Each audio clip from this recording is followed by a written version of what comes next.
So our topic for today, we are going to discuss about international trade, just a little bit, because I'm not the expert.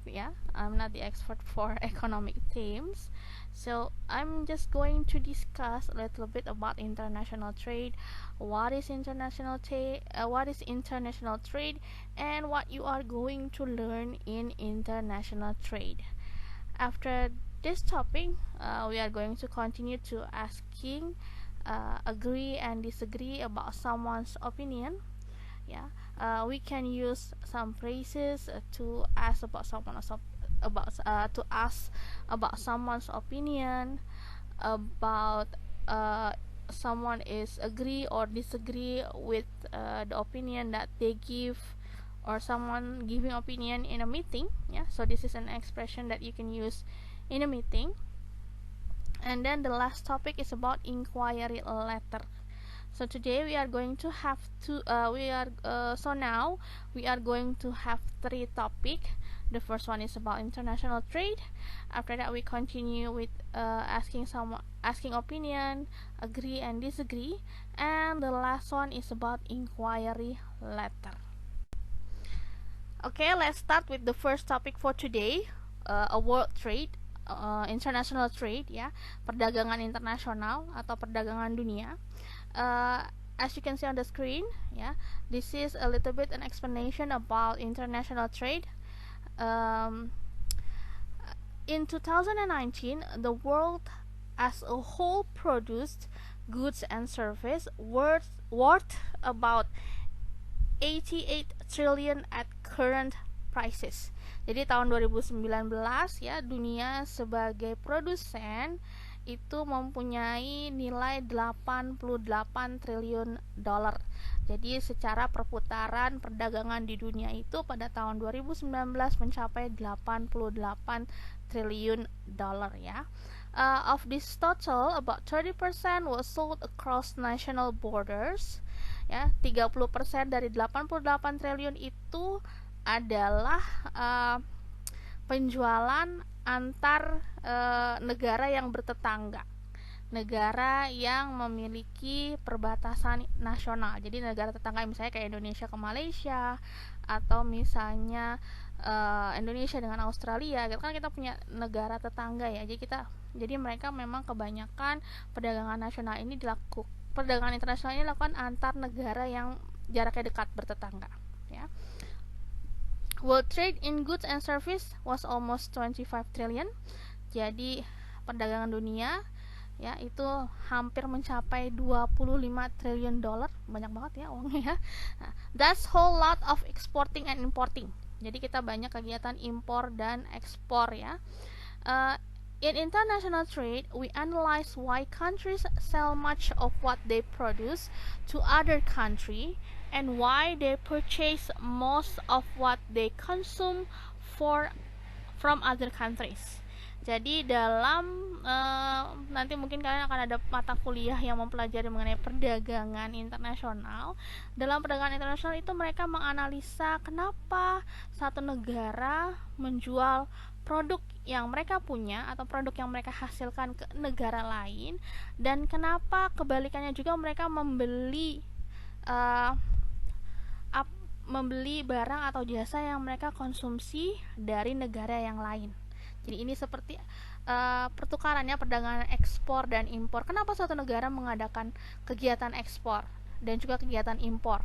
Apa yang menjadi alasan mereka melakukan hal tersebut? Nah, itu yang dipelajari dalam perdagangan internasional. We will also examine the benefit and cost of international trade and the motivation for and effect of government policies that restrict and encourage trade. Nah, di perdagangan internasional juga mempelajari mengenai keuntungan dan juga biaya yang dihasilkan atau biaya yang harus dikonsumsi oleh suatu negara, dan juga motivasi suatu negara kenapa melakukan kegiatan ekspor dan impor dan efeknya. efek dari impor dan ekspor dan impor tersebut, dan juga efek dari kebijakan pemerintah dalam menangani kegiatan ekspor dan impor, di mana mereka mungkin memiliki kebijakan untuk melarang suatu barang diekspor keluar, dan juga dan mereka juga memiliki kebijakan untuk membantu kegiatan ekspor impor tersebut. Seperti kalau kalian lihat sekarang pemerintah inginnya kita tidak lagi mengimpor garam, gula, ya, beras. Nah, ini yang paling utama ya, makanan orang Indonesia itu kan beras. Nah, kenapa pemerintah tidak menginginkan kita mengimpor lagi? Ya, mungkin dulu mereka membuat kebijakan impor beras karena hasil produksi kita tidak bisa memenuhi kebutuhan seluruh penduduk Indonesia, makanya mereka mengimpor. Nah, tapi pemerintahan yang sekarang ini ingin kita tidak mengimpor lagi beras, ya. Mudah-mudahan bisa terlaksana, ya. Tidak hanya beras sih, tadi kemarin ada beliau presiden menyebutkan ada garam, ya, ada garam juga. Ya, mudah-mudahan itu terlaksana. Ya. Nah, international trade ini akan mempelajari hal-hal tersebut, kebijakan dari pemerintah untuk supaya pedagang kita mengekspor hasil produksinya, ya, ke luar negeri. Nah, pasti ada kebijakan apa yang peraturan pemerintah yang dibuat untuk mendukung hal tersebut. Tapi ada juga misalnya yang melarang mungkin. Nah, jadi selain mempelajari motivasi dari suatu negara untuk melaksanakan kegiatan perdagangan dengan negara lain, nah itu juga akan dipelajari dalam perdagangan internasional, ya. Nah, biasanya ini juga dipengaruhi oleh hubungan antar dua negara, ya. As we'll see, recent decades have been by a large increase in the share of world output sold internationally, by a shift in the world economic center of gravity towards Asia, and by major changes in the type of good that make up that trade, ya. Nah, sekarang ini juga perekonomian mulai mengarah ke Asia, masih termasuk Asia, ya.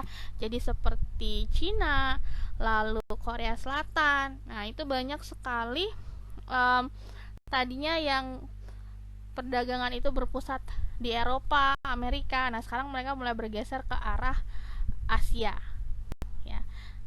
Nah, itulah yang akan dibahas di dalam nanti juga mungkin ada mata kuliah dari international trade, atau ini dibahas sedikit mengenai international trade atau perdagangan internasional. As you can see on the screen, this is a chart that explain about US international trade, ya. Seperti yang kamu lihat di layar, ini adalah grafik, ya, yang menjelaskan mengenai kegiatan perdagangan internasional Amerika, ya. Total US trade with major partner 2019. Jadi ini total dari perdagangan Amerika dengan beberapa negara partner, ya, yang mereka jadikan partner sebagai partner perdagangan antar negara, ya, between countries, ya, in 2019, di tahun 2019. Ya, as you can see on the top, ya, Mexico yang paling tinggi adalah Mexico, after that Canada, followed by China, Japan, Germany, South Korea, United Kingdom, France, India, Taiwan, Netherlands, Italy, Vietnam, Brazil, and Ireland, ya. Yang paling besar itu kalau bisa kamu lihat adalah Meksiko. Why? Kenapa, ya? Mungkin because they are neighboring country. Mungkin karena mereka adalah negara tetangga. Jadi so they have, oleh karena itu mereka memiliki kebutuhan yang mirip atau sama, jadinya bisa bertukar, ya. Dan juga mungkin semakin jauh otomatis transportation, ya, biaya transportasi tentu saja makin banyak, tapi semakin dekat biaya transportasi tentu aja makin sedikit. Nah, maybe that's why the reason they have very high,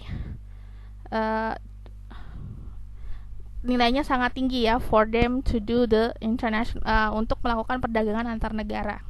Okay. As you can see on the screen, the total is $650 billion ya. Nilai perdagangan mereka mencapai 650 triliun dolar. Ini dolar ya, bukan rupiah ya, dalam triliun dolar. Ya, jadi dalam tahun 2019 Meksiko adalah yang paling tinggi.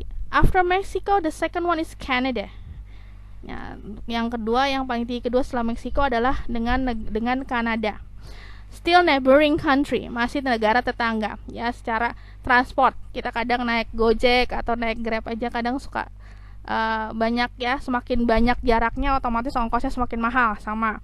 Makanya semakin jaraknya jauh dari sebuah negara, otomatis makin sedikit mereka untuk melakukan perdagangan antar negara karena sudah pasti biaya transportasi. Mungkin itu yang menjadi alasan paling besar kenapa Meksiko and Canada ya adalah dua negara yang perdagangannya antar negara dengan Amerika itu yang paling tinggi ya. Kanada mencapai more than 600 ya, lebih mencapai lebih dari 600 billion dollar ya. Kalau di Indonesia kan 600 triliun dolar. Nah, itu dolar kita harus kaliin sekarang berapa? 16.000 ya. Jadi silahkan bisa dihitung nilainya berapa kalau udah 16.000. Nah, the third one is China, yang ketiga China, yang mungkin karena mereka memiliki produk-produk yang tentu saja dibutuhkan oleh rakyat Amerika. Cheaper ya, mungkin lebih murah kayak gitu, makanya mereka bisa menempati urutan ketiga ya. So this is the chart.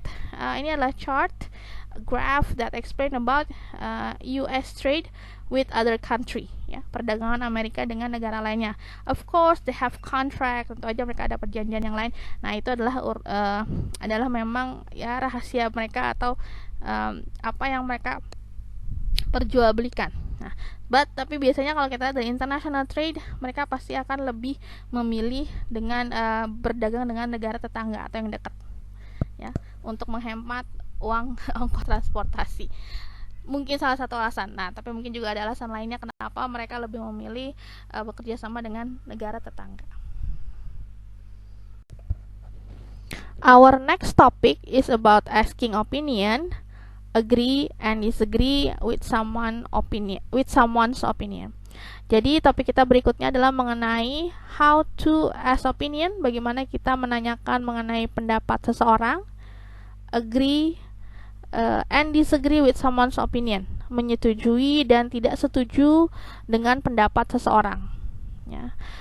In the meetings, we usually say our opinion and then we express about agree with someone's opinion or disagree with other opinion ya.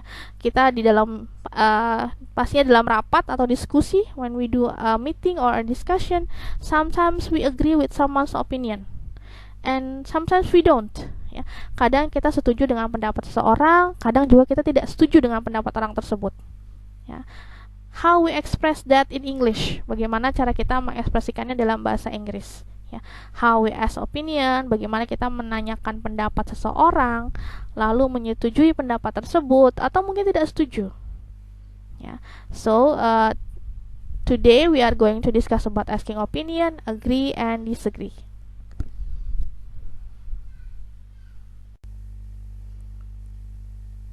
Okay, after macroeconomic, the next discussion we will talk about how to ask and giving opinion, also agree and disagree. So in this part of lesson you will learn how to do a discussion, and in the discussion you will ask and give opinion, also agree or disagree. So sometimes when we do a meeting ya, pada saat kita mungkin melakukan pertemuan meeting, pastinya ada someone that will ask about your opinion, or someone will ask do you agree with her or do you disagree with the opinion ya. Mereka pasti akan menanyakan apakah Anda setuju atau tidak setuju dengan suatu pendapat, atau mungkin menanyakan pendapat Anda sendiri. So here are the expression that we usually use. Nah, nanti di sini ada expression atau ungkapan-ungkapan yang bisa kita gunakan pada saat in a meeting, ya, in a meeting when we want to ask an opinion, ya, bagaimana caranya kita menyatakan pendapat kita atau menanyakan pendapat seseorang atau minta pendapat dari seseorang, atau juga dan bagaimana caranya kalau kita agree or disagree, bagaimana kita setuju dan tidak setuju dengan pendapat seseorang, ya. So as you can see on the screen, ya, the first one is we are going to discuss how to ask opinion or asking opinion. The phrases that usually use, yang biasanya digunakan gitu ya dalam pertemuan, itu biasanya kalau kita menanyakan pendapat, when we ask about someone's opinion, the phrase that usually use is what do you think. Nah, itu paling sering sekali digunakan. What do you think? Bagaimana menurut Anda? Bagaimana menurut pendapat Anda? Itu biasanya paling sering digunakan. Jadi kita kalau ya mungkin daripada kita sulit mencari other phrases, ya, frasa-frasa yang lain atau ungkapan yang lain, kita bisa gunakan ini aja untuk menanyakan pendapat seseorang. What do you think? And then you can also use do you know or do you see. So you can you know or see, ya. Do you know what I mean? Or do you see what I mean? Ya. Itu dia menanyakan pendapat. Do you know what I mean? Do you see what I mean? Atau kita bisa aja langsung nanya, do you agree with me? Apakah Anda setuju dengan saya? Ya, bisa kamu gunakan itu juga. Do you agree with me? Or would you go along with that? Nah, itu kita kalau dia menggunakan frasa itu berarti dia menanyakan mengenai pendapat kita. Do you agree with me? Or would you go along with that? Nah, ya, seperti itu. And then giving opinion. Pada saat kita memberikan pendapat, ya, pada saat kita memberikan pendapat, kita bisa bilang in my opinion, menurut pendapat saya. Giving opinionnya in my opinion, okay. In my view, menurut pandangan saya. In my opinion apa? Misalnya in my opinion we should move the office to Depok, or in my view we can move our office to Bogor. Sama, in my view, in my opinion itu sama artinya kamu menyatakan pendapat. Or you can also use as far as I'm concerned. As far as I'm concerned. Nah, itu juga bisa kita gunakan. Or from my point of view. From my point of view. Menurut pandangan saya. From my point of view, you have to change your clothes. Or from my point of view, we must move our office to Bogor. Or you can also say I strongly believe that. I strongly believe that. Gitu, apa ya? Apa tergantung pendapatnya apa. Personally speaking, I believe. Nah, ini juga bisa kita gunakan. Personally speaking, I believe. Ya, menurut pendapat saya secara pribadi, gitu ya. Saya percaya. Or, personally speaking, I believe. Okay, those are the expression that you when you are asking opinion and also giving opinion. Next is agreeing. Ya, selanjutnya kita menyatakan menyetujui. Or we use these phrases to agree with someone. Pada saat seseorang memberikan pendapat, when someone give their opinion and then you agree with it, dan Anda setuju, misalnya, okay, pendapatnya saya setuju gitu dengan pendapat Anda, atau pendapatnya menurut saya bagus juga gitu. So I agree. Bagaimana caranya kamu menyetujui pendapat tersebut? How to express when you are agree with that opinion, ya. You can use I agree with you. Nah, itu yang paling gampang atau paling sering digunakan. The most commonly used, paling sering digunakan. The most commonly used, you can say I agree. Ya, itu gampang banget. Paling mudah. I agree with you, atau juga bisa I agree with that. Jadi penggunaan you atau that terserah. Kamu bisa pilih you, bisa juga pilih that. Which one is yang mana yang nyaman menurut kamu? What is the most convenient for you? You can say I agree with you or I agree with that. Or you can also use I feel the same. Nah, itu tetap artinya ya saya setuju, gitu ya. I feel the same. Or you are absolutely right. Ya, you're absolutely right. Nah, yang tiga ekspresi tersebut, ya, you can use it in the formal situation. Jadi situasi formal dalam rapat gitu ya dengan orang lain, atau mungkin rapat dengan klien, and then someone asks about your opinion, you can say I agree with you. Itu adalah situasi dalam situasi formal. Misalnya, bagaimana pendapat Anda gitu dalam meeting? Ya, saya setuju. Nah, itu. Jadi kita gunakan dalam situasi formal atau situasi misalnya dengan meeting dengan orang lain, meeting dengan klien, atau meeting dengan your boss gitu ya. So you can say I agree with you. Ya, saya setuju dengan Anda. Ya. Untuk ekspresi kayak absolutely, definitely, exactly, itu bisa kamu gunakan dalam situasi non formal. Pada saat kamu sedang bicara dengan teman-teman kamu, lalu ada yang minta pendapat kamu, bagaimana, baju ini bagus nggak gitu kan? You can say absolutely, karena ini dalam situasi non formal. Dalam situasi dengan teman-teman sebaya gitu ya, you can say absolutely, definitely, atau exactly. Itu sama saja mengatakan kamu setuju dengan pendapat mereka. Ya, and then you can also yang ini juga bisa digunakan I could not agree more. I could not agree more. Nah, itu artinya dia setuju dengan pendapat yang diberikan. And then disagree. Well, sometimes in the meeting ada kadang-kadang kita tidak setuju. Sometimes we don't agree with someone's opinion. Ya, kita tidak setuju dengan pendapat yang diberikan mereka. The easiest way to say, yang paling mudah itulah I don't agree. I do not agree with you. Saya tidak setuju. I do not agree with you. Saya tidak setuju. Itu adalah yang paling mudah untuk menyatakan disagreeing atau tidak setuju. Ya. After that, beside that, selain itu, you can also use I'm afraid I disagree. Ya, as you can see on the screen, ya seperti yang kamu bisa lihat di layar, you can say I'm afraid I disagree. Atau I'm sorry I do not agree. Maaf, saya tidak setuju. Nah, itu cara yang sopan untuk menyatakan ketidaksetujuan kita, ya. Jadi kamu bisa bilang I'm afraid I disagree, or I am sorry I don't agree. Atau juga bisa I don't agree with you, or I don't agree with that. I do not agree with you. Ya. Or you can also say I don't think so. I don't think so. Nah, itu artinya dia tidak setuju. Atau I don't feel the same. Nah, itu artinya dia tidak setuju dengan pendapat tersebut atau dengan pendapat Anda misalnya. I don't think so. I don't feel the same. And then partly agree. Partly itu sebagian. Kalau partly agreeing berarti artinya setuju sebagian. Maksudnya pendapat ada yang disetujui sebagian, lalu misalnya ada seseorang menyatakan pendapat. Nah, kamu setuju dengan sebagian pendapatnya, tapi kamu juga tidak setuju dengan sebagian pendapat dia yang lain. Ya, partly agreeing, hanya sebagian saja.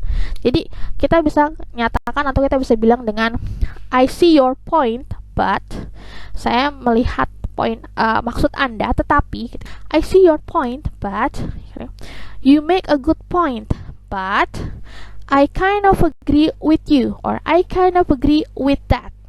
Saya sedikit setuju dengan Anda, atau you make a good point. Ya, pendapat Anda bagus, tapi ya, you can say apa yang bikin kamu gak setuju. Gitu ya. I see your point, but you make a good point, but I kind of agree with you, or I kind of agree with that. Jadi kamu bisa pilih salah satu. You can choose one of them.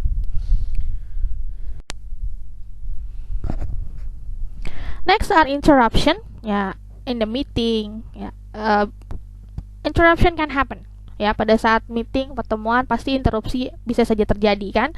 Namanya sometimes in a meeting, or kita speak with someone, kita ngobrol gitu ya dengan seorang, pasti someone that's going to interrupt. There will be someone that interrupt. Pasti ada seseorang yang akan interupsi. Sering banget ya di rapat. Ya, kadang juga kita yang melakukan interupsi ya. Kadang kita sendiri yang melakukan suatu interupsi terhadap pendapat seseorang gitu ya. Pada saat kita mau menginterupsi atau terjadi pada saat kita ini kayaknya kita harus interupsi gitu ya. Menginterupsi. This expression you can use this expression. Nah, di bawah ini adalah ungkapan-ungkapan yang kamu bisa gunakan pada saat kamu mau menginterupsi sesuatu. When you want to interrupt something, or you want to interrupt someone's opinion, ya, you can say this. Nah, ini kamu bisa gunakan. The first one is, can I add something here? Bolehkah saya tambahkan sesuatu? Ya. Can I add something here? Or is it okay if I jump in for a second? Nah, ini juga sama. Artinya dia mau interupsi. Is it okay if I jump in for a second? Is it okay if I jump in for a second? Nah, itu dia mau interupsi. And then apa yang ingin kamu sampaikan gitu ya. If I might add something, apakah boleh saya tambahkan gitu ya? Can I throw my 2 cents in? Nah, ini menggunakan ungkapan gitu ya. Atau misalnya kayak dalam kita bahas peribahasa gitu ya. Can I throw my 2 cents in? Artinya dia mau interupsi. Can I throw my 2 cents in? Ya. And then yang paling mudah adalah sorry to interrupt, but yang paling mudah adalah ini. Kita katakan sorry to interrupt, but lalu apa? Ya. After accidentally interrupting someone, sorry, a little bit difficult to say. Jadi ini setelah tidak sengaja menginterupsi seseorang, after accidentally interrupting someone, you can say sorry, go ahead. Ya, silahkan lanjutkan. Atau sorry you were saying. Nah, itu kalau kita nggak sengaja menginterupsi. Kadang ada orang-orang ya yang tidak sengaja melakukan interupsi ya. After being interrupted, kalau kamu diinterupsi seorang setelah selesai dia ngomong atau setelah selesai dia menyatakan pendapat, you can say you didn't let me finish. You did not let me finish. I want to finish my opinion. Yeah, you can say that. That if you want to do interruption, atau kamu pada saat suatu interupsi dalam. Next is settling an argument. In the meeting, usually there are an argument that happen ya. Dalam meeting pasti suka ada argumentasi ya. Bagaimana caranya kita meredam atau mengurangi ya dampak dari argumentasi, atau kita menghentikan suatu argumentasi. Settling an argument. Pada saat ada orang yang berargumentasi, kita bisa menghentikan dengan mengucapkan atau mengekspresikan dengan kata-kata berikut ya. Next expression. You can say if you want to settle an argument, you can say let's just move on, shall we? Mari kita lanjutkan. Nah, ini kita artinya namanya kadang kalau berargumen, sometimes ada orang-orang yang walaupun sudah cukup lama berargumen dan tidak selesai-selesai ya, padahal kita in a meeting there will be a lot of thing to discuss. Dalam meeting pasti banyak yang ingin didiskusikan. There are a lot more to want to talk about. Ya, banyak yang ingin dibicarakan. So, jadi sebaiknya kita harus bisa settle an argument. Bagaimana caranya kita menengahi suatu argumentasi. Nah, di sini here is some expression that you can use ya. Ungkapan-ungkapan atau kata-kata yang bisa kamu gunakan pada saat kita mau menghentikan suatu argumen. Ya, we can use let's just move on, shall we? Or let's drop it. Mari kita hentikan di sini. Atau I think we are going to have to agree to disagree. I think we are going to have to agree to disagree. Menurut saya, mungkin kita harus setuju untuk tidak setuju.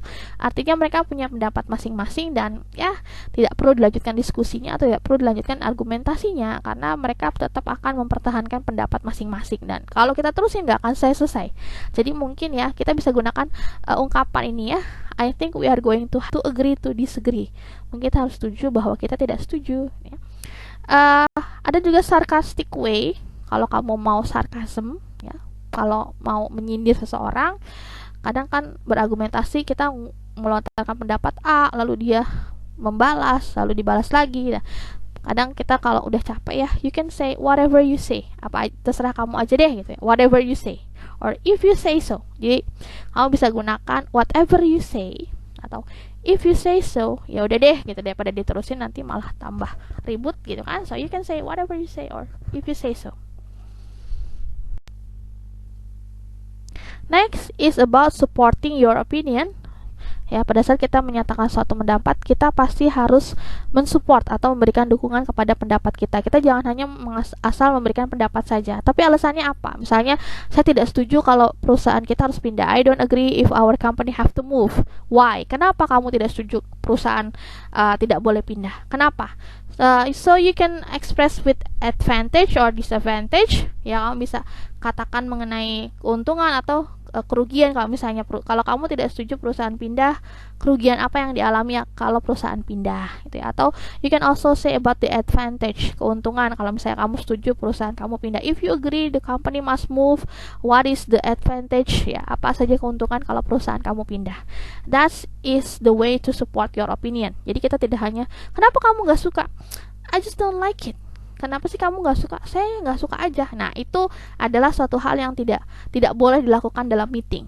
You have to support your opinion. Kamu harus mensupport, mendukung, berikan bukti-bukti secara nyata. Give them fact that real, so they will support your opinion. Nanti mereka akan mendukung pendapat dari kamu. So, when we want to express our opinion, don't forget also to give support to your opinion. Kita harus memberikan pendapat. Pada saat kita memberikan pendapat, kita juga memberikan support atau dukungan pendapat kalian, sehingga nanti pendapatnya bisa disetujui atau mungkin didukung oleh orang lain. Here are the pattern if you want to support your opinion. Later you can see it on your Google Classroom material or in the LMS ya. Ini sudah ada di materi kami yang ada di Google Classroom and LMS. You can learn the pattern. Nanti kamu bisa belajar mengenai pola cara menyampaikan when you give your opinion and also the support of your opinion. Here is a dialogue example. Later you can read that on your business English book ya. Ini adalah contoh dari a dialogue or in a meeting ya. Ini yang bisa terjadi dalam meeting. There is someone that asking about opinion. Ada seseorang yang menanyakan mengenai pendapat. And then there is someone others that give opinion, atau yang lainnya memberikan suatu pendapat mereka, and then give support to the opinion, lalu memberikan pendukung atau support dukungannya terhadap pendapat mereka, sehingga nanti pendapat mereka, and then later their opinion can be accepted by the others that in the meeting. Bisa disupport, bisa didukung oleh orang lain yang ikut dalam meeting. So once again, when you are giving an opinion, you have to say the support, fakta-fakta yang bisa mendukung pendapat kamu. Tidak hanya sekedar memberikan pendapat saja. This is the continuous of the example before ya.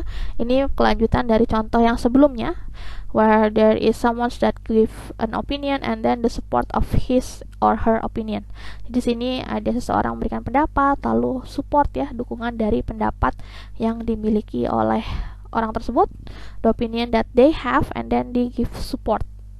Later you can read all of the example in your business English book. Okay, now if you have any question about how to express disagree and also how to express your opinion, asking opinion, disagree and agreeing with someone, you can ask now by raising your hand, by clicking the raise hand,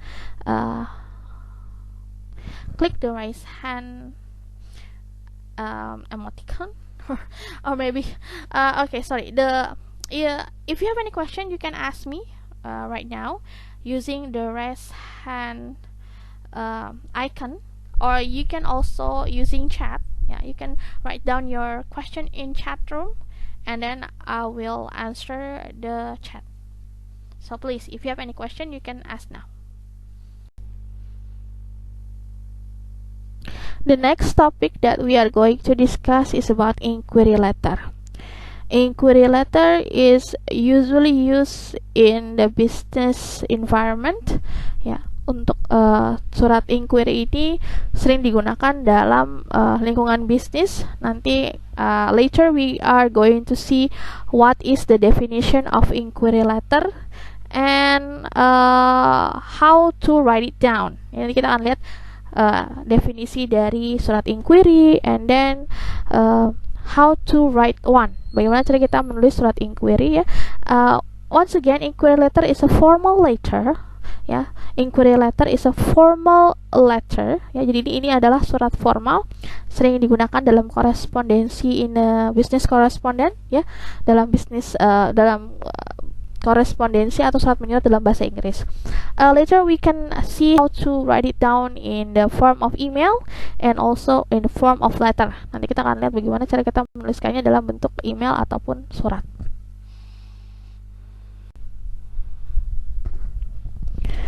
A business inquiry letter is a type of business letter written to communicate with a business organization to ask for information about specific job, product, or service. Jadi, inquiry letter itu adalah salah satu tipe dari surat bisnis, ya, surat yang digunakan dalam lingkungan bisnis, ya, atau lingkungan formal, ya, to communicate, untuk berkomunikasi, untuk bertanya with a business organization, ya. Kita kirimkan inquiry letter ini kepada organisasi bisnis atau perusahaan, maksudnya companies, ya. Mungkin kita mengirimkan misalnya to PT Bogasari, seperti itu. This is a business inquiry letter. To ask for information, ya, tujuannya adalah to ask for information, untuk menanyakan mengenai informasi. Jadi kita bertanya mengenai suatu informasi about specific jobs, mungkin mengenai suatu pekerjaan atau project dari suatu perusahaan, their product, atau produk mereka, dan atau jasa yang mereka dalam perusahaan kan tidak hanya membuat produk, ya. In a company they not only sell product but also some selling service, atau menyediakan jasa. Jadi di sini inquiry letter, business inquiry letter adalah surat bisnis yang menanyakan. Jadi kita bertanya, ya, mengenai suatu informasi. Apakah itu berupa informasi yang kita inginkan itu adalah berupa penjelasan mengenai suatu produk atau service yang disediakan oleh suatu perusahaan. Usually, these letters are written in response to some kind of advertisement that you may have seen on television or in the internet. Biasanya kita mengirimkan surat inquiry ini setelah melihat iklan, ya, dari suatu perusahaan, apakah itu di TV atau mungkin di internet. Jadi misalnya ada suatu perusahaan menjual printer dengan harga yang cukup murah, gitu ya. Lalu perusahaan kamu mau beli printer banyak. Nah, dengan kamu mengirimkan pertanyaan, gitu ya, atau minta mungkin katalog atau informasi. Misalnya ada perusahaan juga mencari perusahaan rekanan, gitu ya, untuk melakukan suatu project. Nah, itu kita bisa bertanya. Pada saat kita menanyakan tersebut, itu namanya surat inquiry letter atau surat bertanya, ya. Atau misalnya perusahaan kamu misalnya kayak retail, gitu ya, kayak Matahari, gitu kan. Lalu mereka mau jual produk dari misalnya merek apa, gitu. Lalu mereka mengirimkan surat bertanya, misalnya bisa nggak kalau membeli berapa banyak, biasanya kan pastinya ada discount dan anything, ya. That's inquiry letter. Itulah gunanya inquiry letter. When you want to ask a business for more information concerning of a product or service or for other information, you write an inquiry letter. Jadi pada saat kamu mau bertanya kepada suatu perusahaan atau misalnya pun kepada misalnya ke toko, gitu ya, untuk minta informasi mengenai produk atau jasa yang mereka sediakan, atau yang produk yang mereka punya, ya, atau mungkin juga informasi yang lainnya. Nah, saat itulah kamu menulis inquiry letter atau surat bertanya.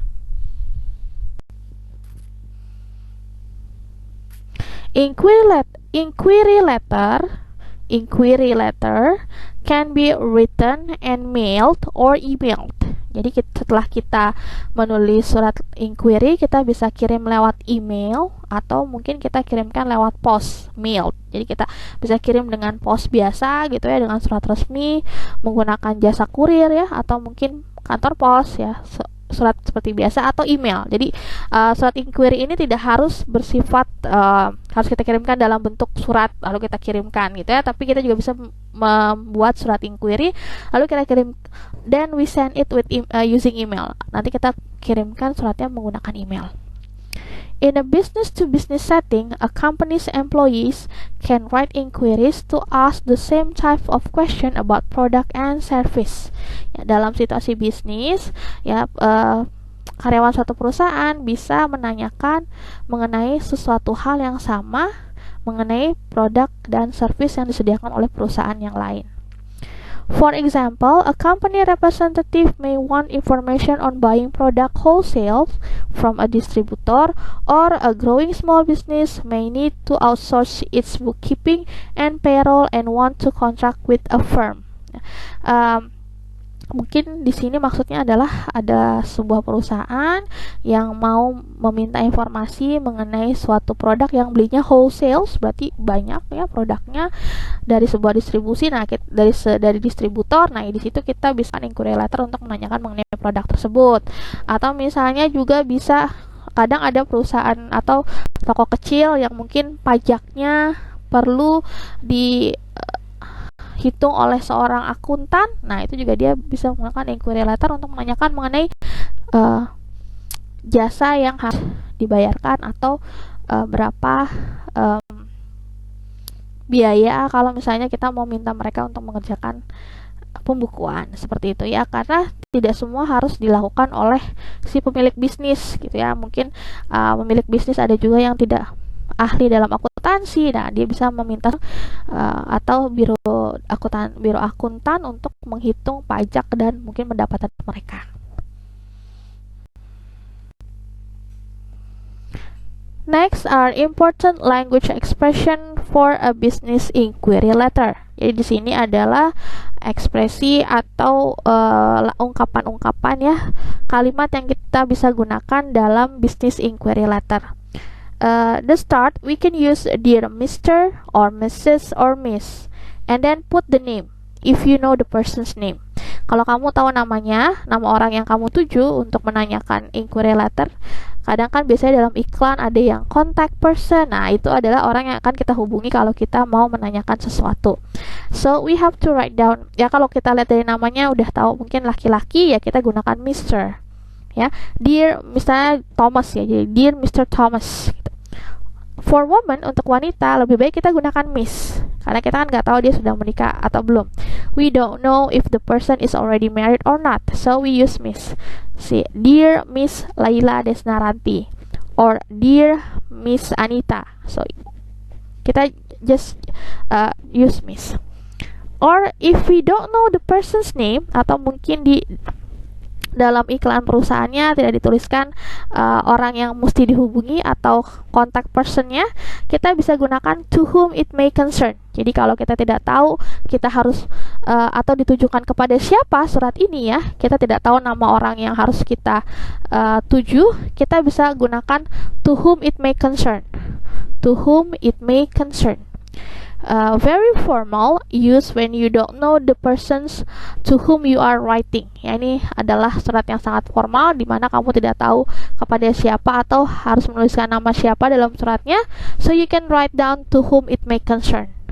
If you know your contact already, that's better than being anonymous. Kalau kamu tahu nama orangnya, ya lebih baik dituliskan.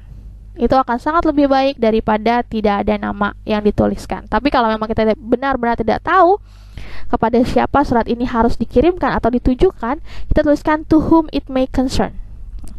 And then giving a reference, memberikan rujukan. Ya, with reference to your advertisement in, ya, berdasarkan rujukan dari iklan Anda di televisi, I want to ask about, ya. With reference to your advertisement in the television, I want to ask about, dengan merujuk referensi dari iklan Anda di televisi, saya ingin menanyakan. Atau juga bisa menggunakan regarding your advertisement, berdasarkan iklan Anda. Regarding your advertisement, berdasarkan iklan Anda di internet or maybe in the television ya, regarding to your advertisement. Give the company context to why you are writing. Jadi harus dituliskan tujuan kamu menulis surat itu atau tujuan kamu menulis inquiry emailnya kenapa. Requesting a catalog or brochure. Nah, biasanya kita sebelum, mungkin kalau perusahaannya punya katalog ya, kita bisa minta katalog atau minta brosur. After the reference, add a comma and continue. Could you please send me information on, gitu. Or could you please send me your catalog? Bisakah Anda kirimkan katalog Anda? Atau could you send me please information about? Bisakah Anda berikan saya informasi mengenai, ya, misalnya produk yang ingin yang ingin kamu tahu apa. Tuliskan produknya apa. Write down the product. Requesting further information. If you have more than you are seeking at, you can write, I would also like to know, or could you tell me whether. Jika kamu ingin menanyakan hal yang lain, jadi misalnya selain mengenai harga produk, mungkin kamu mau menanyakan apakah mereka bisa mengirimkan secepatnya, atau produknya bisa jadi dalam berapa lama. Nah, ini adalah requesting further information, menanyakan informasi yang lain. Kamu bisa menambahkan nanti di emailnya, I would also like to know, ya. I would also like to know about your price, or I would also like to know about your the product will be, how long the product will be ready, ya. Or could you tell me when the product will be ready. Nah, itu adalah further information. Artinya kamu menanyakan selain tadi pertanyaan yang utama, ada juga pertanyaan yang lain. Summary call to action. Nah, ini pada saat kita menutup inquiry letter, pada saat kita menutup suratnya, kita kan pastinya ingin mereka memberikan respons secepatnya. Summary call to action, meminta mereka untuk memberikan respon, ask them to respond your email or your letter. So in the end of your letter, ya, nanti di akhir, kalimat terakhir di email kamu, tuliskan I look forward to hearing from you. Saya menunggu jawaban dari Anda. I look forward to hearing from you, or could you please give me a call between, atau bisakah Anda telepon saya. Nah, artinya nanti kamu akan dibalas dengan ditelepon, gitu ya, atau nanti mereka mengirimkan email secepatnya. I look forward to hearing from you. Lalu closing, untuk penutup, you sincerely. Closing, ya, atau penutupnya gunakan sincerely, yours faithfully, or best regards. Jadi pada saat kita untuk penutup, kita gunakan for closing we can use sincerely, yours faithfully, or best regard. Jadi kita gunakan sincerely, yours faithfully, or best regards. And then signature, kalau kamu bikin surat, ya, tanda tangan. Atau kalau email, ya, write down your name and also your title. Tuliskan jabatan kamu dan juga nama lalu jabatan. End of the email, ya, paling akhir nanti emailnya. Here is an example of an inquiry letter that asking for service. Nah, ini adalah contoh dari inquiry letter yang menanyakan mengenai jasa dari suatu perusahaan. Nah, bisa lihat di sini, ini contoh surat, ya. Nanti kalau email tinggal disesuaikan dengan bentuk email saja. Yang pertama adalah di sini paling atas, your business name, atau nama perusahaan yang mengirimkan surat, ya, kalau kamu, nah, atau nama perusahaan kamu yang tempat kamu bekerja. Karena kamu sebagai pengirim, berarti kamu harus menuliskan nama perusahaannya. Lalu your business street address, alamatnya, and then next adalah business name, the one that you send the letter to. Berikutnya adalah nama perusahaan perusahaan yang kamu kirimkan suratnya. Jika kamu misalnya mengirimkan surat kepada Matahari, maka yang paling atas adalah nama perusahaan kamu, lalu berikutnya adalah nama Matahari, perusahaan Matahari, gitu, ya. So your business name that you are sending. Jadi nama bisnis yang kamu kirimkan surat, gitu, ya. Jadi paling atas adalah nama perusahaan kamu, lalu selanjutnya adalah nama perusahaan yang kamu kirimkan surat. And then the address, alamat. After that, you write down the date, tanggal. And then di sini kebetulan karena nggak tahu nama orangnya, ditulis to whom it may concern, kepada siapa yang berkepentingan, ya. Lalu isi suratnya apa? Di sini dia memperkenalkan dulu seperti biasa. Kalau kita kan kirimkan surat pasti harus perkenalan dulu, ya. Suratnya dari mana, oleh siapa, karena kan kalau dari orang yang kita nggak kenal kan itu juga harus, makanya pada saat kita mengirimkan email, surat, atau mungkin SMS, ya, WhatsApp, chat, write down your name, tuliskan nama kamu, ya. Lalu jabatan kamu apa. Nah, setelah itu tujuan penulisan surat apa? Nanti you can read that later. Nanti silahkan dibaca. Ini saya sudah berikan contohnya. You can see the example on your business English book. Nanti ada di buku bahasa Inggris buku bahasa Inggris business, or you can also download from the Google Classroom atau LMS ya. And then setelah itu for closing, best regards, lalu ditutup dengan best regards, and then signature, karena ini adalah surat ya, bukan email. Kalau email kita nggak perlu signature, nggak perlu tanda tangan. Your name and your job title, nama kamu sebagai pengirim surat, lalu jabatan kamu apa. Oke. This is kalau tadi belum kelihatan seperti apa. Nah, ini contoh surat berdasarkan bentuk yang sebelumnya ya, service, mengenai service. Ini ada Lighthouse Coffee, nama perusahaan yang mengirimkan surat, lalu yang dikirim kepada Castle Interior. Jadi Lighthouse Coffee ini adalah yang mengirimkan surat, lalu Castle Interior adalah yang menerima surat. Lalu tanggal, to whom it may concern. Lalu di sini ada isi suratnya ya. My name is Priscilla, I am bla bla bla, and then later you can read that. Best regards. Lalu setelah itu ditutup dengan best regards, signature, tanda tangan. Kalau tanda tangan, kalau email nggak perlu. Lalu nama pengirim dan juga title atau jabatan dari Priscilla. Lalu kamu lihat di kalimat paling terakhir dari surat ini dituliskan, please contact me if you have further question. Looking forward to doing business together. Nah, ini adalah call to action. Jadi kita meminta balasan dari dia, dan please contact me, dan bisa menghubungi orang yang mengirim surat kalau ada pertanyaan. Nah, ini adalah call to action, meminta mereka untuk merespon secepatnya. Here is another example for a query letter. Before is about service, now is about product. Ini adalah contoh inquiry letter selanjutnya ya. Kalau tadi yang sebelumnya menanyakan mengenai jasa gitu ya, ini adalah mengenai produk. Ini contoh sama seperti yang tadi. Nanti later you can read that. Nanti silahkan bisa dibaca. You can read that from your business English book or from the LMS and also Google Classroom.